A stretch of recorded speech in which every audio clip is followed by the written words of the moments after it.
Welcome to the Kolbe Cast, episode 53.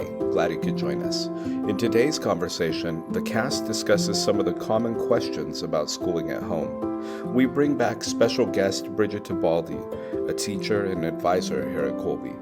We hope to provide some clarification on the points we discuss in this episode, but we encourage you to reach out to Colby's advising staff for personalized service on any of the points we cover. Enjoy. Hi there, I'm Bonnie, liturgical musician, popcorn and podcast fanatic, and Colby homeschooling mom to 4 lads and lasses of middle and high school age. And I'm Jordan. As a product of homeschooling, I'm proud to teach Greek and Latin for Colby online and serve as the Alumni and Public Relations Director.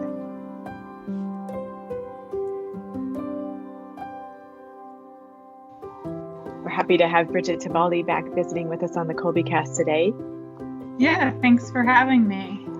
We heard from Brigid on episode 41 of the Colby Cast along with Lauren Wong about the Kolbe Academy's social media outreach. We're happy to have you back today, Brigid, going through some questions that people often have when they're getting going homeschooling. So before all that, Brigid, how about you reintroduce yourself, tell us a bit about your family, things like that. Sure. So thanks again for having me. I have been with Colby for a few years now, started off as a chemistry instructor, and I still am doing that. But then last year, I also started to take on a few other roles, including being a part of the tech team, the social media team, and just sort of helping out wherever is needed. My husband and I live in Pennsylvania, and we have 3 children. One just turned 5, one just turned 3, and one just turned 1.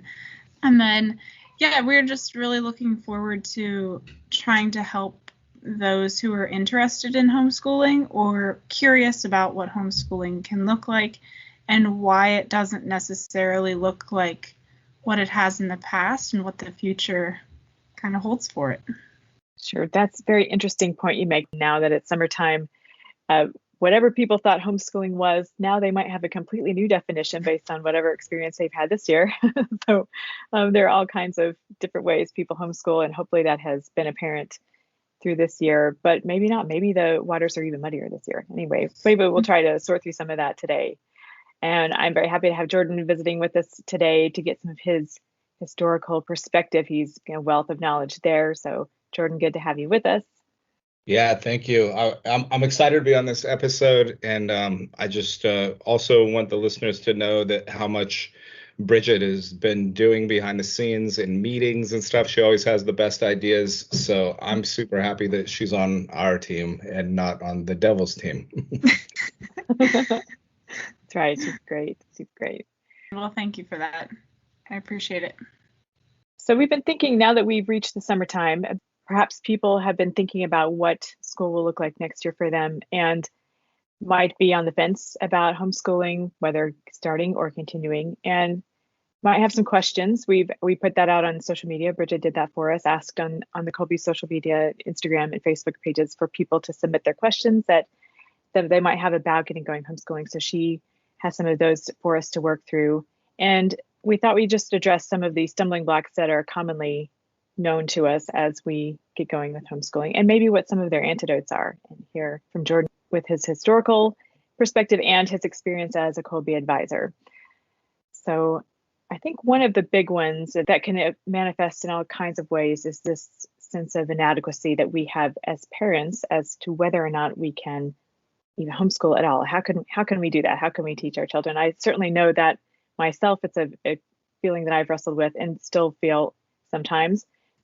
So I'm wondering, Jordan, if you can tell us some of the historical influences on this widespread mindset we have now that school is where children belong and that parents aren't qualified to teach their children. Yeah, it's kind of interesting because people look at homeschooling as being maybe kind of radical, and that it's like a strange thing that's creeping up, because the thought is traditional homeschool or traditional schooling is sending your kids to a place for 6 hours a day, 7, 8 hours a day, whatever it is, sending them away so the parents can work. But all of that sort of crept up really with the Industrial Revolution, and it was partially with the mindset that things needed to be controlled. So factories, you knew what you were going to get when you made a mold, and you could then, make something that came out exactly the same each time, and you just pumped out a bunch of them. And so it's not even that it evolved into this brick and mortar situation. It was really a planned sort of takeover of education to have controlled commodities so that we knew what we were getting. So it really kind of course, hindered free thinking, hindered people's self-sufficiency, because they started thinking, I'm not able to do this. I need to hand my children off and really adopt them out for their education, adopt them out for these hours each day. And somehow over generations, that becomes what is thought of as traditional schooling. And it really is a mockery to the word traditional. It's not at all what schooling had ever been. So it's really a recent phenomenon that if anyone just looks into it a little bit, get a book by John Taylor Gatto, any book, John Taylor Gatto, Google him. There's plenty of stuff online, but get any of his books. And he from what a lot of people have written on it, but from what I've seen, he makes it the most palatable for just an everyday person to get the whole history of what this modern industrial schooling that we have. Wow, it's just so eye-opening. Well, I would say one of the main things to that too is that what is education? So it depends what you're wanting out of things. So that's a lot of what happened is they shifted the idea of what an education actually is. And one of the saddest things is it took away the idea that parents were qualified to teach their own children. And it's not about which degrees that you have. I mean, it really is at the core of it, the ones who know their own children the best know also what they need. And do you want that to be, Miss Smith from across the town that you've never met until your kid is going and spending more time with her than with you? So it puts into question a lot of those base assumptions that we take for granted. Yeah, it sure does. Brigid, does that speak to some of the questions that we received? Yes, so definitely hits on some of the questions that were submitted via Instagram. One of the questions was, is it possible to homeschool if the parent's education is only a high school level? So that would be the first one. And I guess the biggest thing with that, just a really quick overview with that, would be to check your state's laws. But most states, high school level is sufficient. And then just kind of piggybacking off of what Jordan was saying is that just because you might not have a master's or a PhD doesn't mean that you don't know how to educate your child. Like, you've been doing that since they were born. So whenever you responded to them as a little baby, whenever they were hungry, you were educating them that if I cry, I get food, or whatever the case may be. Or whenever they're toddlers, whenever you are reading books to them, that's educating them. And again, it's more of that idea of educating that whole person instead of just like, you need to learn how to read by age 7. Because again, children are going to read whenever they're going to read. And we just have to remember that, again, you are the parent, you are educating them, even if it doesn't look like the traditional education that they might receive in a traditional brick and mortar school. So true, good point. I think that speaks to that whole mind shift that we have just been addressing, that Jordan has taken us through so well, that here we've been staying home with our young children until they reach school age, and then they start being educated. Well, that's not the case. I mean, just like you've said, it began at birth, and continues in all these little ways. We don't just flip the switch and say, okay, now it is school time. And I think it speaks to that idea of we're always learning. And that one of the main things that we can pass on is the learning how to learn, because we don't reach a point in our adult lives where we've learned all there is to know, or all we need to know. We ourselves need to keep learning and growing, and being able to model that to them is one of the greatest lessons we can pass on to them, that there will be things that we still need to learn as adults, and just because we have completed whatever level of education doesn't mean we are finished. I think the other thing that this question points out is a common misconception that we have, that we as homeschoolers are continually speaking for however many hours a day. We might come back to that time length question later. That's not how it goes. I mean, we're not giving continual instruction all the time. And in brick and mortar schools are not giving continual instruction for however many hours a day they're there. And that's not actually how it goes. 2 points from what you were saying is, the first one is humility. And I think that if we can model that idea that parents don't always know everything, and like we have to be humble enough to show that to our children and to everybody else, and to just show them that we are continually learning as well.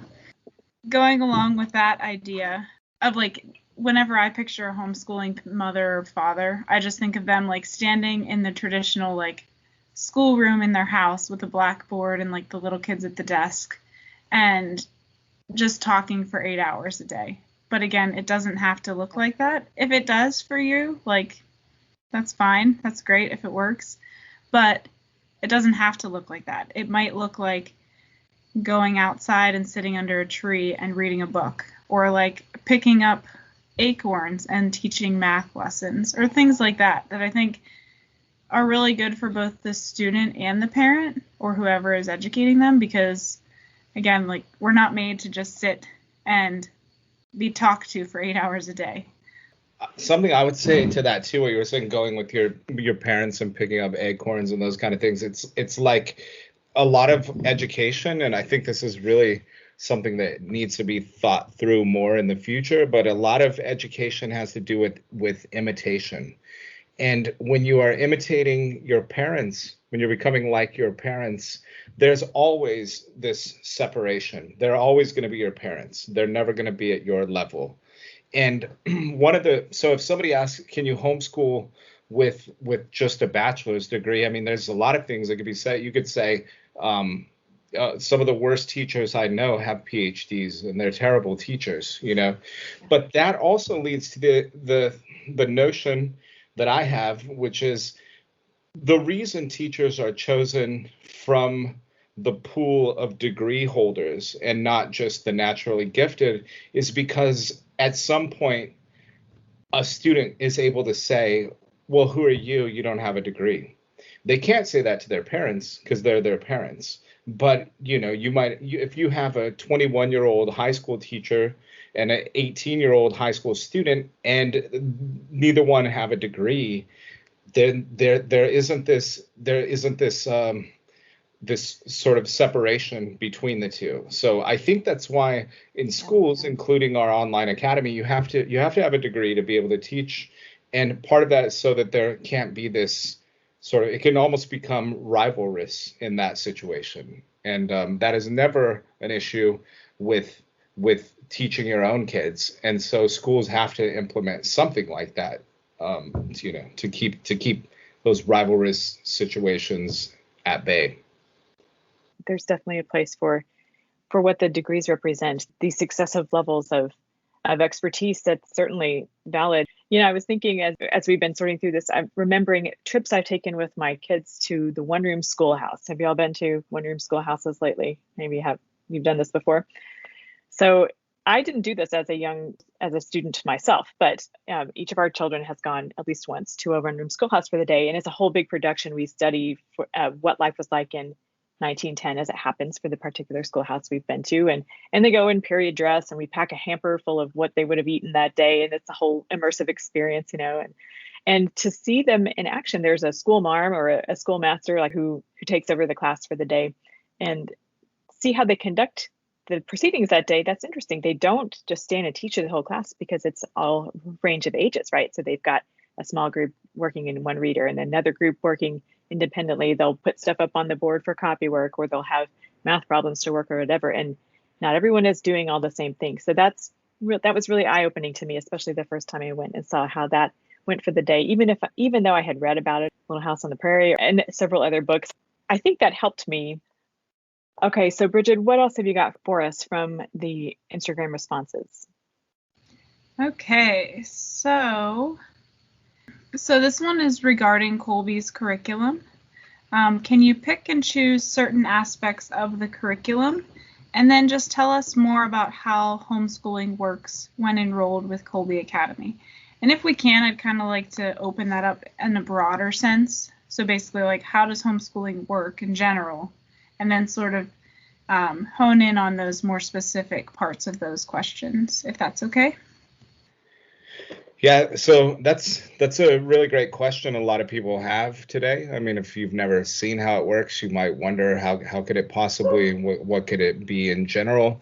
And well, I would talk about the picking and choosing. Yes, of course, homeschooling is as eclectic as you'd like, whether it's here at Colby or doing it somewhere else. But even here at Colby, you can pick and choose basically whatever you feel you want to do. So we've really valued this idea of you being the primary educator of your own child. And so yeah, you can pick and choose things. You could work with an advisor who can give you much more specific details related to you if you tell them your concerns or your values, what you're looking to get out of it.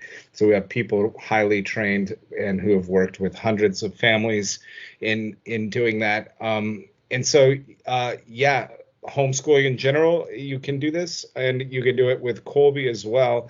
I'm newer to homeschooling my own children. My oldest is in 4th grade, and we've only been homeschooling for just a year now. So I think I'd like to hear what Bonnie has to say about this. Sure. So we are fully enrolled with Colby, which means that we make use of Colby course plans for all of our academic subjects. We add some music by way of instruction by Professor Carroll, whom we spoke with on a previous episode of the Colby Cast, one of her music theory courses and some of her other materials. And we add in things like driver's ed, scarily enough this year. There was an economics course that we did with the local homeschooling group. I think I'm getting ahead of myself though. So it looks like morning times are far less harried getting up and out the door because there's not that necessity to get up and out. We typically have breakfast. All of mine are able to procure their own breakfast, which is amazing. It's not lost on me how awesome that is. We open our day with prayer, and we listen to a brief recording about the saint of the day to start the proceedings. This gets tricky when people are in online classes, but we get it in as we can. I give everyone their assignments for the day. I worked from the Colby course plans, and I put them in a certain order so that I don't lose track of anything. So we give everybody their assignments each day. I think at the beginning of the school year, I talked about wanting to tinker with when I gave assignments, and I just reverted to giving assignments at the beginning of every day. They write them down in a planner themselves. And so then we sort out who's going to need to work with me on what subjects, because there are some subjects that ours are able to do pretty much independently. Reading, certainly vocabulary. I mean, of course, they can ask me for help with these subjects, but they can at least approach them on their own and read through the material and answer questions as best they can according to the assignment. My husband teaches math here, so he works with them. We kind of work together to figure who's working with me on a subject, who's working with him, and then whoever's not in an online class is doing something independently at that time. And we kind of rotate around. We don't have a set from 9 to 10, this child works with mom and this child works with dad. We don't do that. Sometimes that would be very nice, and that could be a good solution for folks. We kind of roll with it every day, and so every day looks a little bit different. We don't participate in a co-op, so there's not that factor of spending the day away from home doing that. For many families, that works quite well. It just hasn't worked out for us that way. And let's see. I have tried to set it up so that kids can take a break when they have reached the natural conclusion of an assignment and might need to get up and move around a little bit, or get a snack, get a drink of water, even do a quick chore like bring the trash can in from the curb, or make their bed, or take care of some personal needs or whatever like that. Even those can be quick breaks to kind of shake things up a bit. It also has been a good opportunity for us to work on things like study skills or executive function skills, meaning getting from this needs to get done to this is done, and the steps in between that. Those have been areas that we've been able to focus on a little bit more since we began homeschooling. I think that gets it close to day in the life here.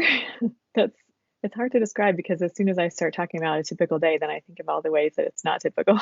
So It sounds like it would be fun to be being homeschooled in your house. well, I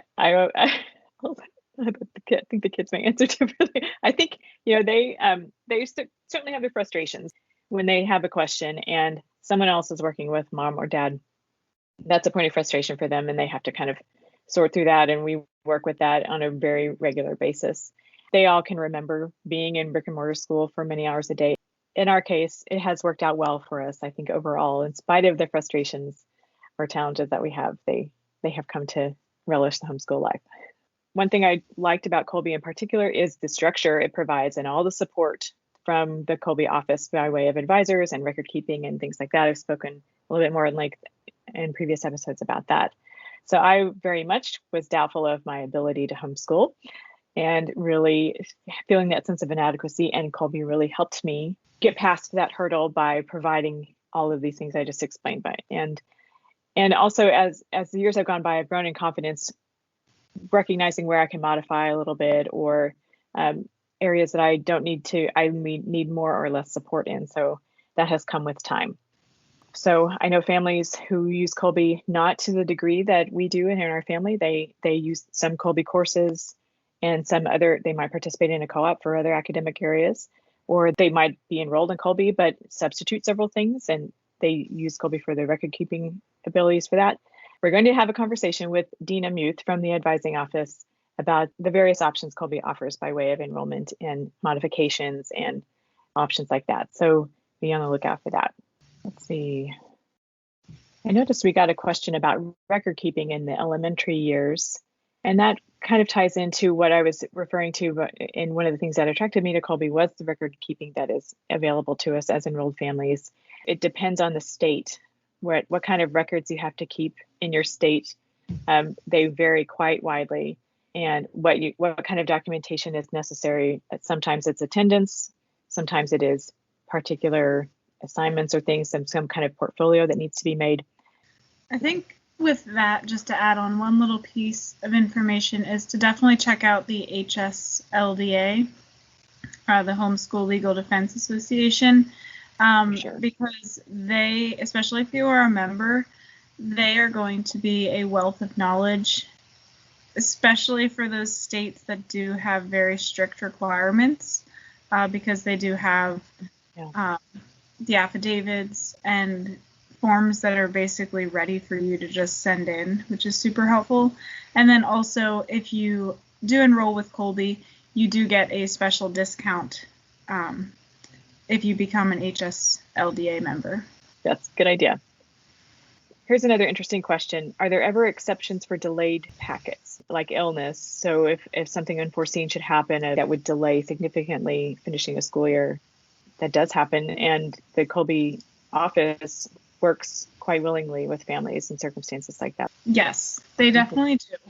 Being a part of the advising team as well, I have seen some requests from years back or submitting portfolios from a long time ago. Now, I'm not saying that you should do that because it makes things a lot more difficult for record keeping and also for the staff whenever they're preparing grade reports. However, keeping in mind that idea that the parent is the primary educator and we are here as a service for you, typically we can make things happen. But again, definitely talk to your advisor or talk to somebody in the admissions team so that everybody's on the same page.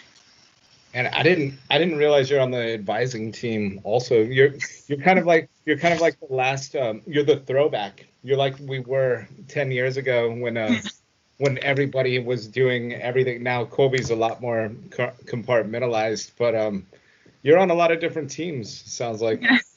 Coming full circle. Definitely. One question that I just got that I think is really important to address, and this is not Colby specific, but this is just a broader homeschooler question, is how do you deal with those, example, family members who have beliefs that homeschoolers are antisocial? Yeah, that's the perennial question. It's like the S word, right? Socialization is the S word. And I think, honestly, that one is almost like the proof is in the pudding. By the way that we conduct ourselves as homeschoolers, as more and more people homeschool, and that becomes widely known, that people are recognizing that however one is schooled, brought up, the school setting is not the determining factor of one's social skills or lack thereof. Yeah, definitely. It's been that sort of stigma or fear has been disproven. Like, it's really been disproven. But nevertheless, it exists, especially if you're in a place where you're one of the only people looking at homeschooling, and everybody's kind of a naysayer that's around you. That's of course going to come up. It's not like you said, the proof is in the pudding. I mean, you meet so many different people, and probably one of the things is too, what is socialization anyway? So it's also something that needs to be asked. I mean, is it that you want to be sort of mass-minded and not have free-thinking individuals? I'll tell you, and I'm sure you have things like this as well, Bonnie. But my kids just started playing sports, and I guess I'm harder on them than I should be sometimes, because I've gotten lots of comments from their coaches and from other parents and things about the way that they behave, that they're so friendly, that they'll talk, that they're outgoing, they listen to the coach. And I don't really, I wasn't expecting that, I wasn't expecting that at all. And that happens quite often. That's great. That doesn't surprise me, knowing you actually. I think that and to say that your kids would be a delight to be around, that does not surprise me at all. In general, the homeschoolers that I'm around, they relate these experiences quite frequently, that the folks they come in contact with outside by way of, coaches or other settings like that, people are very pleasantly surprised at the interactions they have with children who are homeschooled and families that are homeschooling. And I think that continues to grow and dismantle sort of the stigma that people face. It seems like that's the first response oftentimes, and that can be so just take the wind right out of your sails, right? To hear that in response to, well, I'm thinking about doing this. Oh, well, what about socialization? And a lot of it comes from a very good place. People will say that perhaps from their own experiences dealing, they might have been teachers themselves who have seen when it hasn't gone well, when homeschooling hasn't gone well, or when a family has used the term homeschooling as sort of paper over a situation that's very tragic, actually, that is not actually, they're not actively homeschooling, and that's a very tragic and difficult situation. So they might have be coming from those experiences and not have had the kinds of experiences yet with more positive interactions with homeschoolers. They're kind of coming at it from having had to pick up pieces. Unfortunately, it's very, very sad situation. So trying to see where they might be coming from can kind of help us not take it quite so personally, take the sting out of the question. It's almost a knee-jerk response. It's like the that's the thing you do, right? That's going back to use that expression, like that's what you say. Like, what about socialization? Well, in any amount of time, it'll answer itself. I think too, being a teacher at both previously a brick and mortar school and at Colby, Jordan, I don't know if you can speak to this as well, but I've seen a definite difference in a lot of students, just in like how they not even just talk to each other, but how they like if they're giving a presentation or something. There's just something that I can't put my finger on it, but there's something that's different about them that it's almost like a confidence or something. And even if they have no idea what they're like actually doing, they at least are trying to do it. And I think that goes back to that like love of learning. So even if, like, again, I teach chemistry, and I know chemistry is not for everybody. It's difficult. It's not an easy subject. But again, you can definitely see a difference in this certain students where it's like one type of student, and this is not trying to put a blanket over everybody. This is just certain observations that I've seen. In a brick and mortar school, if a student feels frustrated or like they're not understanding things, instead of like reaching out to the teacher or to another student, they might just sort of shut down and be like, well, I can't do this. And that's that. Versus with Colby students, I've seen if they have a question, they're not really, again, this is kind of generalizing here, they're not necessarily as afraid to speak up because they don't have that peer pressure amongst themselves as well. So it's like they're more free to just be themselves. And again, even if it is a difficult subject that they don't really want to learn about, they still have that love of learning that's been instilled in them. So they're still going to be curious about it and be like, well, I actually do want to know the answer. So can somebody show me what the answer is? And so they are socializing, but again, it's that idea of like, what is socializing? Is it the sense of where you put 30 like 6th and 7th graders in a classroom together? Or is it a student talking to somebody who's 80 years old and then going to a grocery store and talking to somebody who's 20 years old and then going somewhere else and seeing a bunch of little kids playing and being able to relate to all of those different age groups while still maintaining like their sense of self and seeing like the worth in everybody, not just that age cohort. That's so true. That's I think one of the worst things that happened with the rise of industrial schooling is then all of a sudden you have a whole segment of the population put away while meaningful things are going on, while meaningful work is being done. They're not there to interact. And my kids talk to elderly people quite often walking down the street or whatever, and I love that. I think it's so good for both sides, for both sides of the situation. But what you talk about, Brigid, with this idea that there's some kind of confidence or something there, you're right about that. Part of that could be, in my guess, in my assumption, is that some students have had a lot of successes in learning, with learning that's been tailored for them all along the way. And so I think they have this idea that even in Colby online classes or whatever classes, but you and I as teachers, when we're teaching these online classes, we see this. I think part of it is I hope that they feel like that we are there for them. We're on their side, whereas and we're like an extension of their parents' choice to educate at home, rather than if you're in a brick and mortar school. At least from my experience in teaching in them was that it felt like everyone was out to get them. They were just trying to get by.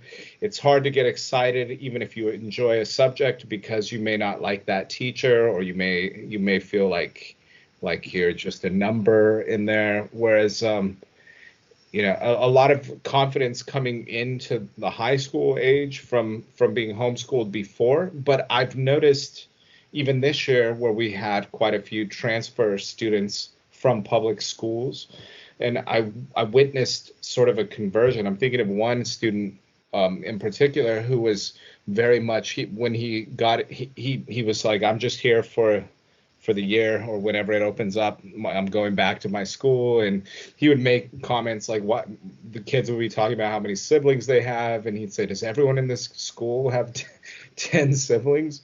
And he converted at some point and became a really good student. He wasn't that good of he didn't know how to do it. And even I feel like once he caught on, got this idea that I can try, like I can.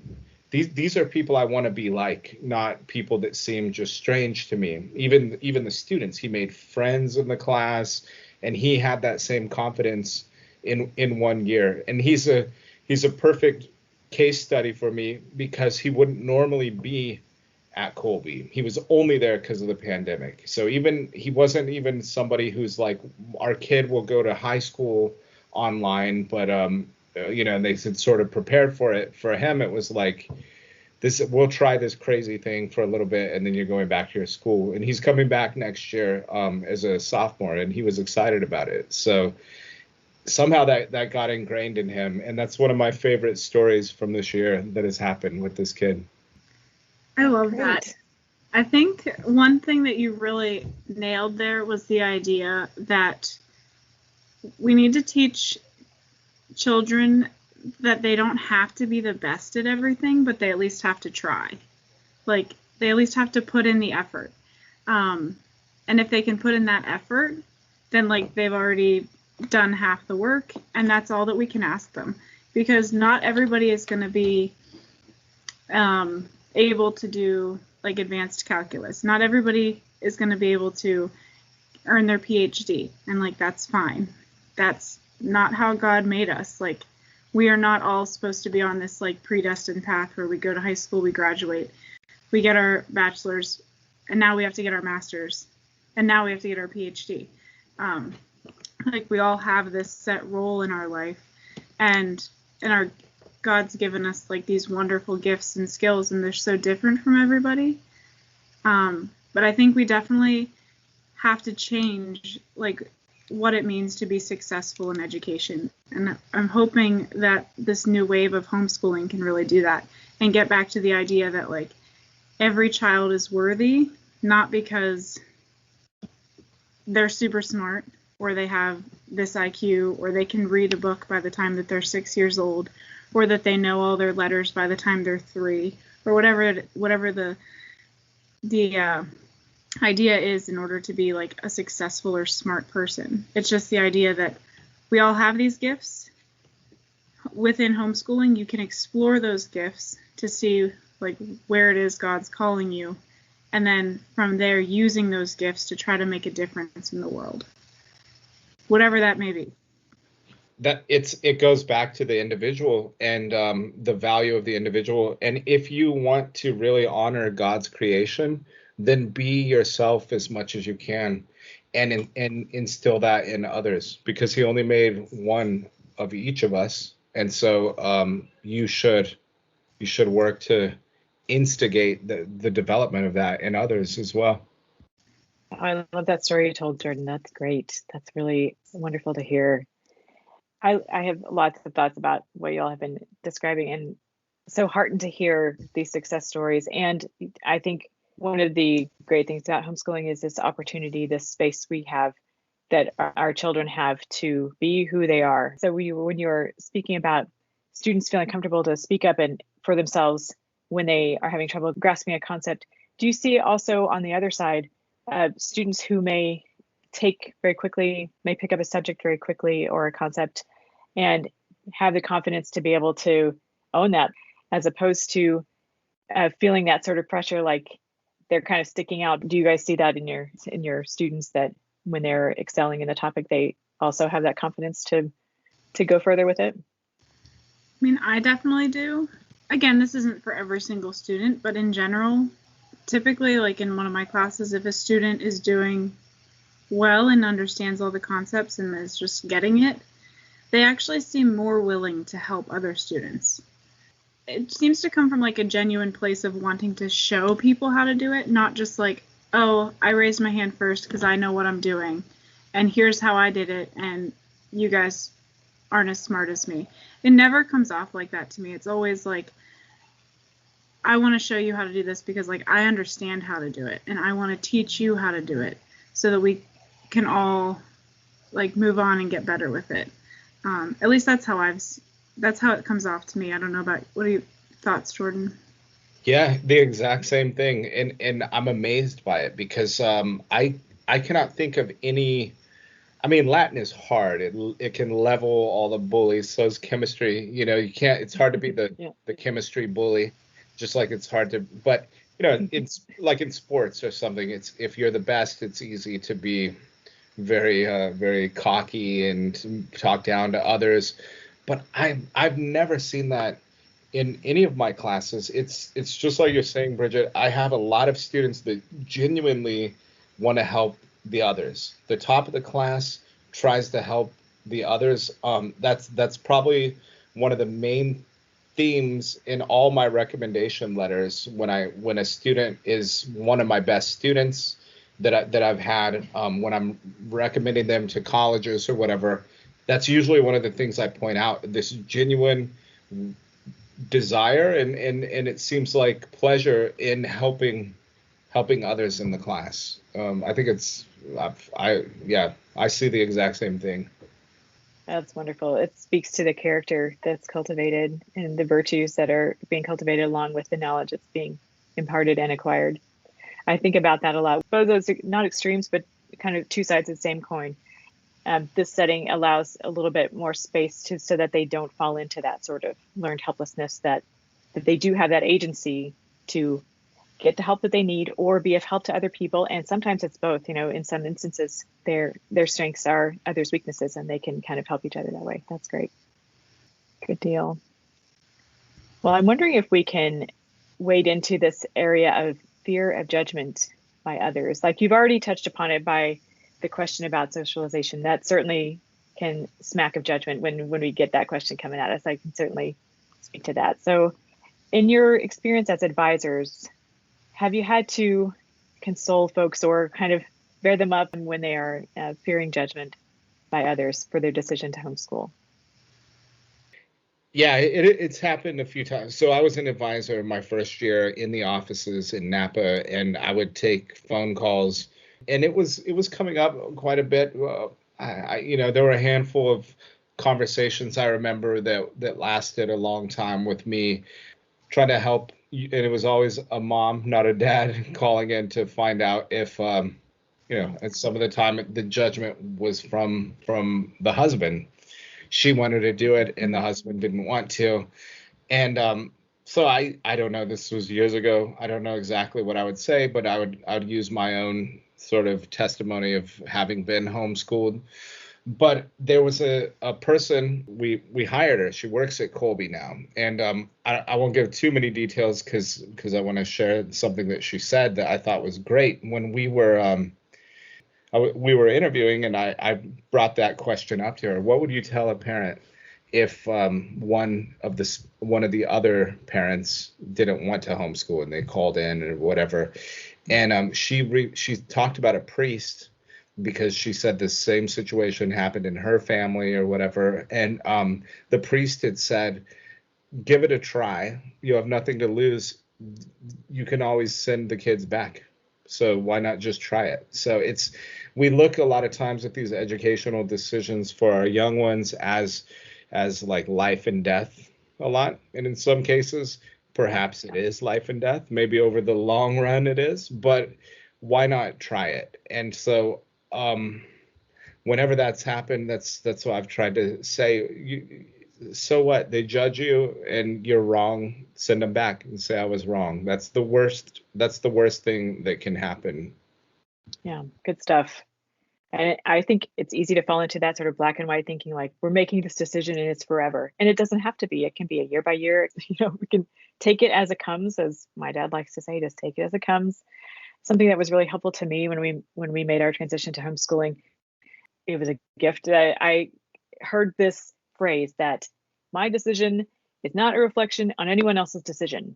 It's just my decision, my discernment, and it's not me judging anyone else's choice to send their kids to whatever school setting, to school them however they see fit. We have decided this for ourselves, and to be able to go ahead and let that sink in and mean that.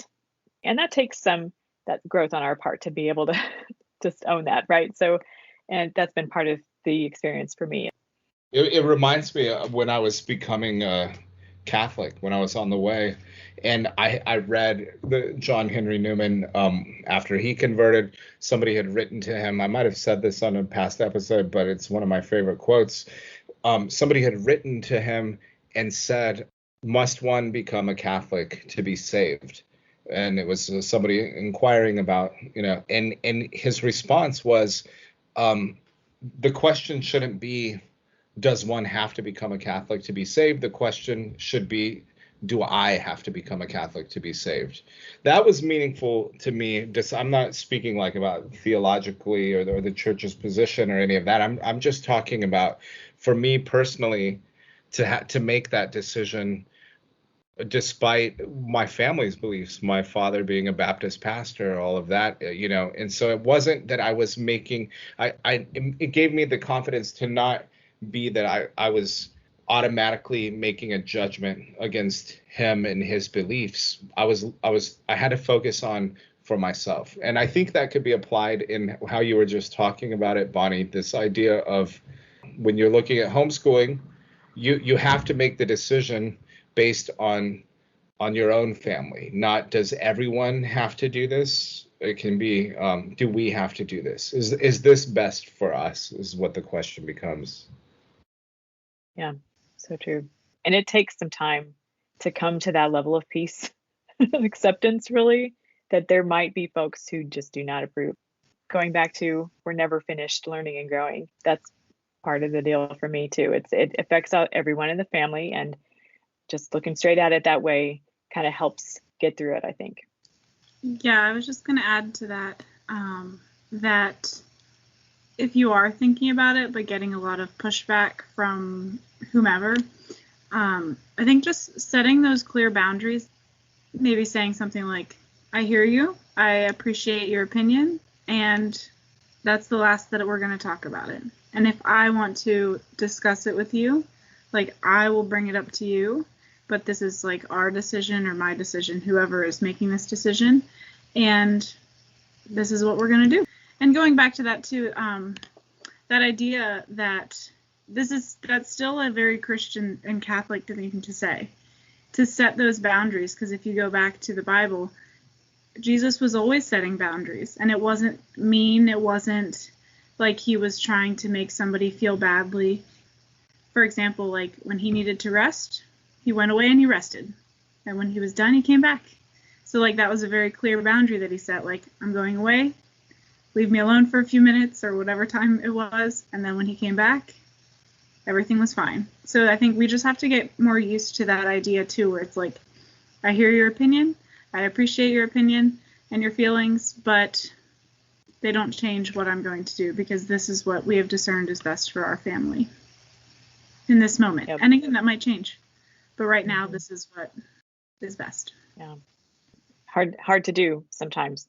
Again, it goes back to all about the whole person. Yeah. Yeah, the whole person. Or if homeschooling your student is the best thing for you, then it's wherever God is calling you right now is the best thing for you. Mm-hmm. Have you heard much from people about the fear of missing out if they take on homeschooling, if they leave the school system, that they're going to be missing out on whatever it is, sports, prom, whatever it is, they're going to be missing out? I haven't heard specifically about prom, but I've heard about other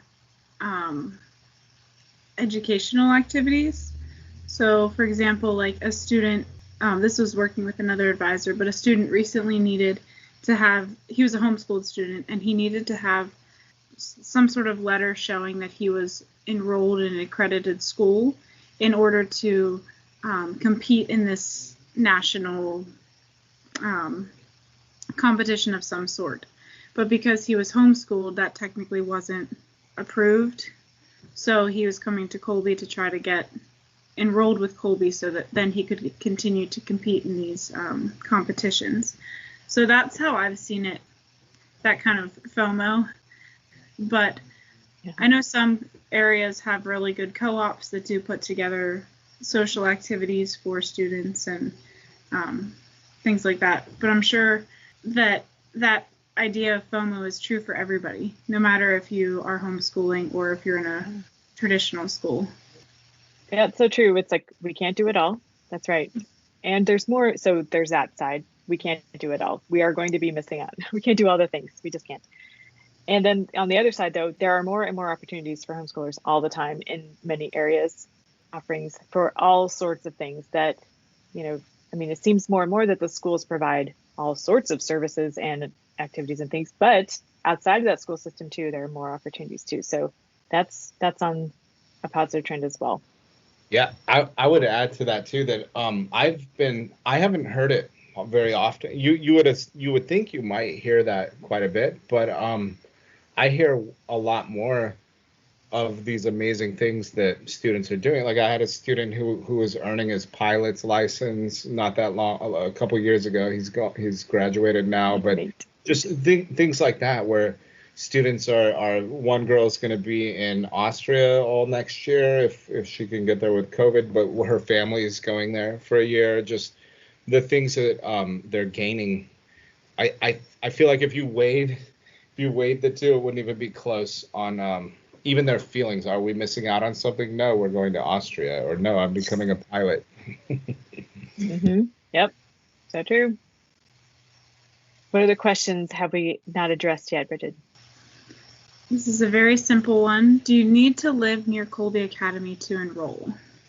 So that one's pretty straightforward. No. So the office for Colby is in Napa, California. However, the majority of staff and teachers do not live in California or anywhere near Napa. And that's one of the really cool things about the online academy, is that you're going to get teachers from all walks of life. It's also really cool because then you can get some of the best teachers, because they're not forced to move to a certain area that they maybe don't want to move to. So you're going to be able to get some of the best teachers for the subjects for your students because of that. If you happen to live in Napa, I'm sure that's great. They'll probably give you a tour of the office. But otherwise, no, we have students from pretty much all over the globe. I think that's pretty neat to hear about the families who live all over the place. And it helps us learn our time zones also. We have to realize what time it is if we need to call Colby or email a teacher or something. Yep. 2 questions left. Record keeping for elementary years. Is it necessary, and what do you keep? If you enroll with Colby, you get a welcome packet, and that walks you through everything that you need in order to submit a grade report or report card. It's pretty straightforward, pretty basic report card. You have to take attendance, things like that. Those are basically just for the state, or so that we can issue a report card that you can then turn into your state. But elementary students, the samples that are required are pretty minor.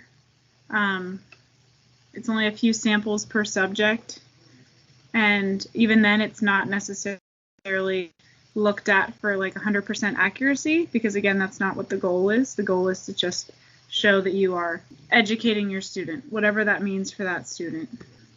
But yes, there are requirements for submitting grades if you are enrolled, but they're not anything that are too difficult. Bonnie, I'm sure you can speak more to that as well. I was just thinking that it's pretty handy that Colby, in that welcome packet, there are a whole lot of things in the welcome packet, and it is not an actual packet anymore. It's a it's a link that we get when we enroll that takes us to several documents. So a program support guide and documentation that we may need depending on what the regulations are in our state. So Colby gives us this whole gamut of stuff, and then we match that up with what we need for state requirements or just for our own record keeping desires, if there aren't as many state regulations in that area. So we get a lot from Colby in this packet. We make use of what we need to from that. It's on us though to find out the laws in our state regarding homeschooling and the HSLDA that you referred to earlier, Brigid. That's a big help in that area as well. I think that ties in nicely to the question about how many hours a day homeschooling takes. Do you get that one a lot? For young children, it takes very little time, actually. As little as 30 minutes to an hour for preschoolers and kindergartners for like schoolwork. And as they get older and have more schoolwork, it takes a little bit longer. Incrementally, you kind of build up to it, and to the point where the middle schoolers, it's somewhere around 4 to 5 hours a day, depending on the student and the course load. And the high schoolers, it'll take on average, I think, probably closer to 6 hours or more, depending on what they have going on there. So in that same welcome packet, there is a chart that gives us sort of a guideline for how long the different subjects should take, how many days a week you should be doing them. Not should, but if you were to divvy up the work across the week, it would take an average of this amount of time. And you're free to arrange it differently according to your needs. And you can block schedule or change things up depending on what else is happening in the family life. But that's sort of a basic guideline. Certainly it doesn't have to take. It's not like if the work is done in 20 minutes and it's understood well, that there's comprehension there or mastery, we don't have to sit there for another 20 minutes on that subject just so that we fulfill that time. If the chart says it should take 40 minutes, we don't have to do that. So as Jordan was saying, just try it out and see how long it takes you to get through stuff. And if it seems taking an inordinately long time, maybe there's something to consider there by way of, do we need to make some modifications, or is this the right thing for us, or whatever in that particular area, not necessarily the whole thing, but it does take some time to sort out how long it's going to take you, and it varies by family. I'm turning into Chatty Cathy on that one. I'm just going for days on how long it can take. Sorry. Okay. There's one more question. If you were thinking of homeschooling, why should you choose Kolbe Academy? All kinds of reasons. The longer I'm with Colby, the more I like it, the more grateful I am to be a part of the Colby family. From the beginning, my initial calls to Colby just to get information when I was discerning whether or not we were going to make the leap to homeschooling, and I had a lot of hesitation, resignation, and well, I hadn't reached resignation yet. It was a fear and hesitancy. I guess those were more the words I would use. My initial interactions with them in the office, everyone I dealt with was very respectful, friendly, helpful. There was no sense of rush on the phone answering my questions. I'm sure they'd answered the same questions however many times. I'm sure they'd heard them in however many iterations, but it's like they were answering them for the first time with me, and were perfectly willing to visit with me however long I needed to get my questions answered, and then invited me to call back with more when I had them, and I did. So those interactions, the way I have been treated and my children have been treated, those say so much about why choose Colby. The structure, as I've referred to before, the curriculum is challenging and rich, and it all works together. It's all integrated together across the subjects. So it's less like compartmentalized. It's all integrated like life is. So all of those reasons, they just kind of build one upon the other. Yeah, I would agree. And it's when I go to conferences and there's all the different homeschooling programs there. And I tell people sometimes it's almost like we're arguing about which vitamins are the best. There's good things in other programs as well. I think Colby, though, has everything under one tent, sort of. And we're growing, and I think it's always exciting to be a part of something that's really growing. If anyone's listening and interested, you should listen to some of the episodes talking about our founding and different things like that. Look at some of our videos on YouTube, and I think you would see that Colby's it's a very special place in that I think that God has blessed it a lot. We wouldn't be here if he hadn't. And maybe he's calling you to be a part of the Colby family also. It's not that we're against the other programs or anything like that. We're trying to offer something that's helpful to meet any family, any student where they are at. And we have a lot of people dedicated to doing that. In all the best ways. Colby, on the academic side, we came from a parochial school, very strong in the academic areas, and faith formation as well. In all the best ways, Colby parallels the parochial school we came from, and has exceeded, has taken that to the next level and the next level. The academics continue to impress and meet our students' needs where they are, and to take them where they need to go. So lots of good reasons. As you can tell, I'm a big fan. Well, this has been great visiting with you both, hearing your perspectives as teachers and advisors and parents.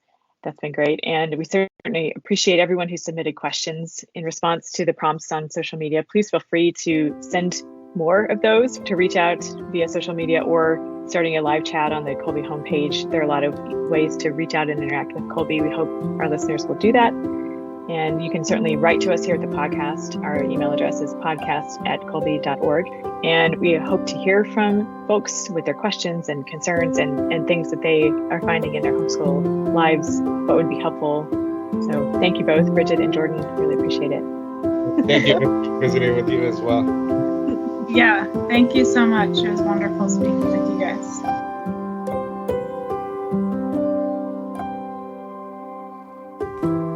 Mary, our Mother, pray for us. Saint Maximilian Kolbe, pray for us. Ad Maiorem Dei Gloriam.